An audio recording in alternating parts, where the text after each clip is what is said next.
রফিক ছিল গ্রামের সবচেয়ে আলসে মানুষ। ঘুম আর আরামই ছিল তার জীবনের মূলমন্ত্র। ভোরবেলা মুরগির ডাকেও তার ঘুম ভাঙত না। মা যখন সকালে ডাকতেন, সে শুধু বলতো, আর 5 মিনিট।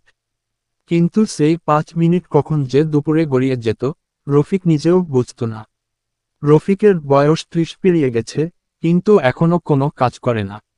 বাবা মা বহুবার বুঝিয়েছেন, কিন্তু সে শুধু হেসে বলতো, দুনিয়ায় এত কষ্ট করার কি দরকার। গ্রামের লোকেরা তাকে হালসের রাজা বলেই। একদিন গ্রামে একজন নতুন চেয়ারম্যান এলেন। তিনি ঘোষণা দিলেন, যারা নিজের জমিতে কাজ করবে তাদেরকে সরকার বিশেষ সাহায্য দেবে। সবাই খুশি হলো, কিন্তু রফিক কোনোভাবে নিজেকে বদলাতে চায়নি। সে ভাবল, ওরা মুরুখ গরমে কাজ করে, আমি তো শান্তিতে আছি। কিন্তু সময়ের সাথে সাথে তার বন্ধুরা জমি চাষ করে টাকা রোজগার করতে লাগলো, নতুন ঘর তুলল, মোবাইল কিনল। রফিক তখনও করে করে মশা মারছে।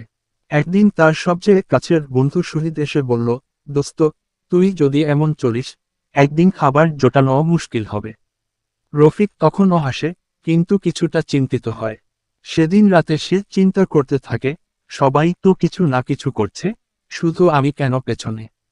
পরদিন সকালে প্রথমবারের মতো সূর্য ওঠার আগেই ঘুম থেকে উঠে মাঠে যায়। প্রথম দিনেই তার কোমর ব্যথা, গা ঘামছে, কিন্তু সে হাল ছাড়ে না। 1 মাসের মধ্যে সে নিজের জমিতে শাকসবজি ফলায়। মানুষ অবাক, আলসের রাজা তো এখন কাজের রাজা। রফিক বুঝতে পারে, একটু চেষ্টা করলে জীবন বদলে যেতে পারে। অলসতা শুধু মানুষকে পিছিয়ে দেয়। সেই থেকে সে আর কখনো, আর 5 মিনিট